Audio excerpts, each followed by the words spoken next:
மதராசியில பார்த்த ஒரு பெரிய மிஸ்டேக்கா நீங்க எத பார்க்குறீங்க? கஜினி மாரியான ஒரு ஆக்ஷன் படம்.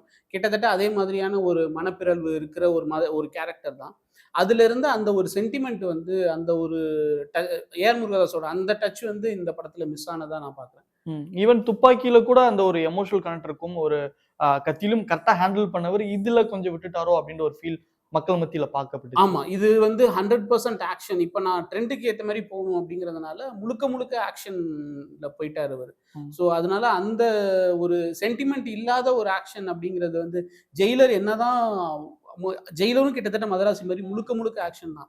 கடைசியில அவரு அந்த தலைவர் வந்து கைய விரிச்சுட்டு அண்ணாந்து பார்த்து அப்பாட்ட ஏதாவது சொல்லணுமாப்பா, அந்த ஒரு சீன்லயுமே அந்த லாஸ்ட் ஷாட்ல அவர் கண்ணாடிய கழட்டிட்டு பையன அந்த 2 சீன்லயுமே மொத்த சென்டிமென்ட்டும் அந்த 2 சீன்லயுமே முடிஞ்சிரும். ம். அந்த ஒரு ஹையான ஒரு சென்டிமென்ட் இருக்கும்ல, அந்த சென்டிமென்ட் வந்து கஜினியில அசின் வந்து லாஸ்ட் அந்த அடிக்கிற மாரி வில்லன் அடிக்கிற அந்த ஷாட், அது ஏற்படுத்தின பாதிப்பு, அந்த மாரியான பாதிப்புகள் வந்து மதராசில இல்ல.